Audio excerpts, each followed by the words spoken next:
మా మీద అవాకులు చెవాకులు పలుకుతూ చిలుక పలుకులు పలుకుతున్నారు. మరి మేమైతే ఏదో ఒక గుత్తేదారుడు, ఒక పారాచూట్ లీడర్ అని నేను చెప్పేసి ఇప్పుడు కూడా నేను కట్టుబడి ఉన్నా. ఎందుకు అంటున్నానంటే నా దగ్గర ఉన్నటువంటి సమాచారం మేరకు అడవి భూమిని అప్పనంగా రిజిస్ట్రేషన్ చేసుకుంటారనే ఉద్దేశంతో నేను ఆరోపణలు చేశాను. మరి దానికి కడియం శ్రీహరి యొక్క అనుచరులు, తాబేదారులు, కూలీ అనుచరులు, గుత్తేదారులు మంద వచ్చి కడియం అనుచర సభ ఒక చిన్న సమావేశం పెట్టుకున్నారు. నేను కాంగ్రెస్ అనేది ఎందుకు వాడట్లేదంటే అక్కడ కాంగ్రెస్ సంబంధించిన ఒక ముఖ్య నాయకుడు ఆయనకు తప్పుడు సమాచారం ఇచ్చి కూర్చునబెట్టిళ్ళు. మాకు తర్వాత తెలిసింది, మాకు ఒక సమాచారం వచ్చింది. మరే మేము ఎక్కడ తీగలాగినాం? ఇనుపరాజు గుట్టలలో లాగినాం. డొంకెక్కడ కదిలింది?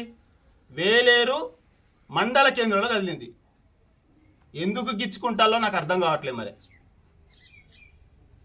ఒక అనుచరుడు, కడియం శ్రీహరి అనుచరుడు కండ్లను ఉన్నదానికన్నా డబల్ తెరుచుకుంటూ నేను 5 సంవత్సరాలు సర్పంచ్గా ఉన్నాను, నేను అవినీతి చేయలేదని ఎన్ను దరుచుకుంటున్నాడు.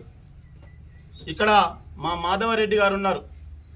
మాధవరెడ్డి గారి సమక్షంలో జరిగినటువంటి పనులన్నీ మరి నీ యొక్క సమక్షంలో 5 సంవత్సరాలు చేసినటువంటి పనులెన్నో వేలేరు గ్రామ ప్రజలు మొత్తం కూడా గమనిస్తున్నారు. నన్ను వ్యక్తిగతంగా నేను ముదిరాజు బిడ్డను గర్వంగా చెప్తున్నాను. గుర్తుపెట్టుకో బిడ్డ, రారా పోరా అని చెప్పేసి మాట్లాడుతున్నావు. రాజకీయంలో వయస్సులు అనేటివి ఉండవు. చిన్న పిల్లాడని చెప్పేసి సంపాదిస్తున్నావు. నేను కసితోటున్నాను. వేలేరుకు ఒక ఎంపీటీసీ అవకాశం ఇచ్చిలు ఓటరు మహాదేవులు ఇస్తే నా కాళ్ళ కాడికి వచ్చి నన్ను ఓటు అడిగితే ఇంక గెలిపించిన అంటాడు. మరి వేలేరులో ఉన్నటువంటి ఓటర్ల దేవుళ్ళ దగ్గరికి అందరి దగ్గరికి వచ్చి కడియం శ్రీహరి కూడా కాళ్ళ మీద పడ్డా అని చెప్పేసి నేను గుర్తు చేస్తున్నాను. కాళ్ళ కాడికి వచ్చి కాళ్ళు మొక్కి మరి ఎందుకు పోయి కాంగ్రెస్లో చేయండి అని చెప్పేసి నీ యొక్క నాయకుడిని అడగండి. ప్రతి విషయంలో ఒక బడుగు బలహీన వర్గాలకు సంబంధించిన నాయకుడిని నా ఆర్థిక మూలాలను వెంచిస్తున్నావు. నేను హైదరాబాద్లో 10 సంవత్సరాలు అజ్ఞాతం నుండి పనిచేసుకున్నాను. అక్కడ కష్టపడి సంపాదించినటువంటి ఇల్లును అమ్ముకొని వచ్చి వేలేరులో నేను ఇల్లు కట్టుకున్నాను. మరి తమరేం చేస్తున్నారో నాకు అర్థమైతలేదు. ప్రజలను మభ్యపెట్టి 5 సంవత్సరాలు నువ్వు చేసినటువంటి ఆగడాలన్నిటి చూసుకుంటూ ఒక్కటి కూడా వదిలిపెట్టలేవు నువ్వు బిడ్డ. మా గవర్నమెంట్ వచ్చినాక అన్ని బయట పెడతాం, మర్చిపోయినాం అనుకుంటానేమో. ఆ రోజు అధికారికి ఆర్టీఆర్ చట్ట ప్రకారంగా నేను అప్లై చేస్తే నువ్వు అధికారులను తీసుకొచ్చి నా దగ్గరికి వచ్చి కాలబేలను పెట్టింది కరెక్ట్ కాదా? నిజం కాదా? మరే నీ గుప్త నిధుల గురించి ఊర్లో ఉన్న ప్రతి ఒక్క చిన్న పిల్లాడు కూడా గుర్తు చేస్తాడు. దేవుని సొమ్ములు కూడా నువ్వు వదలలే. ఇలా చెప్పుకుంటూ పోతే చాలా ఉన్నాయి.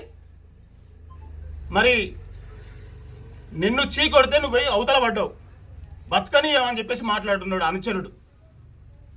చూద్దామా మరే? ప్రతి భారతీయ రాష్ట్ర సమితి సభ్యులు, కుటుంబ సభ్యులు కూడా రెడీ ఉన్నాం. మా దగ్గర గ్రామ శాఖ అధ్యక్షులు కూడా ఉన్నారు. ప్రతి గ్రామ శాఖ అధ్యక్షుడు కూడా ఏంది బతకనీయడు అంటున్నాడు. మరి ఏంది కథ చూసుకుందామా? మరి వచ్చి మేము అంబేద్కర్ సెంటర్లో ఉంటాం, చంపమంటావా అని చంపమని చెప్పేసి మాట్లాడుతున్నారు. మరి దానికి తట్టుకోలేవు బిడ్డ. ప్రత్యక్షంగా రాజకీయాల్లో ప్రతి విమర్శలు ఎన్నో ఉంటాయి, కానీ వ్యక్తిగతంగా వస్తున్నావు. అన్నీ కూడా బయట పెడతాం. మా గవర్నమెంట్ వచ్చినాక నీ 5 సంవత్సరాలలో నువ్వు ఏం చేసిన ఆగడాలన్నీ కూడా ఇంక 20 సంవత్సరాలకైనా నేను బయటికి తీస్తామని చెప్పేసి గుర్తు చేస్తున్నాను. మరి ఇంకొక మిత్రుడు సోదరుడు మరి జాతి అని హెచ్చిస్తున్నాడు. ఎంగిలి ఆకులను నాకే జాతి అని చెప్పేసి ఈ అనుచరుడు ఆ అనుచరుడు కిరాయి అనుచరుడు ప్రధాన అనుచరుడు మాట్లాడుతున్నారు. ఇవన్నీ కూడా మళ్ళీ మీకు అప్పచెప్పే రోజులు దగ్గరలోనే ఉన్నాయి. మీ స్థానం ఏందో తెలుసుకోండి. అక్కడ ఫస్ట్ ప్రజలు చాలా గమనిస్తున్నారు. మా నాయకురాలి యొక్క ప్రోద్బలంతో మా ప్రాంత అభివృద్ధి ప్రదాత పల్లా రాజేశ్వర రెడ్డి యొక్క సహకారంతో నేను వేలేరు మండల కేంద్రంలో మా నాయకుని యొక్క మా కాగిత మాధవరెడ్డి గారి యొక్క నాయకుని యొక్క సహకారంతో 3 కోట్ల రూపాయల వర్కులు మేము తెచ్చి ఇక్కడ వర్క్ చేసినాం. మీరు నిన్న మీరు మీ సభ పెట్టుకున్నారు కదా, ఒక మంత్రి 45 సార్లు పోతే 3 కోట్లు ఇచ్చిళ్ళు గుడికి బడికి చర్చికట. మరి చూడండి మీ పార్టీ పరిస్థితులు ఏందో మా పార్టీ పరిస్థితులు ఏందో మీరు మళ్ళొకసారి గుర్తు చేసుకోండి.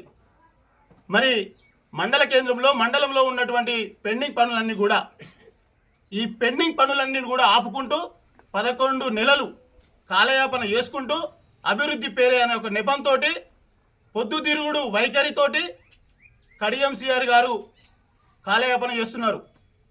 మరి నువ్వు ఎక్కడ మీటింగ్లు పెట్టినా కూడా ఇక నుండి మేము అడ్డుకుంటాం, నిన్ను ప్రశ్నిస్తాం, నిన్ను వెంటాడుతాం, నిన్ను వేటాడుతాం. ప్రతి కార్యకర్త కూడా ఆలోచిస్తున్నారు, సంవహనంతో వేచి చూస్తున్నారు. ఒక నాయకుడు ఒక కాలనీలో గవర్నమెంట్ ఒక ప్లేస్ ఇస్తే దాన్ని ట్రేస్ పాస్ చేసి ఈరోజు ఇల్లు కట్టుకుంటున్నాడు. గవర్నమెంట్ అధికారులకు ఒకటి గుర్తు చేస్తున్నాను, దీన్ని సుమోటోగా స్వీకరించండి. తక్షణమే ఆ ఇంటిని ఆపండి, మీరు ఎంక్వైరీ చేయండి. నువ్వు కట్టుతున్నటువంటి ఇల్లు ఏంటిది, నీకెంత ప్లేస్ ఇచ్చిల్లు, నీకే పర్మిషన్ ఇచ్చిల్లు, ఏ అధికారి నీకు అధికారికంగా నీకు నీ ఒత్తిడి చేసిరు నీ అధికారి మీద.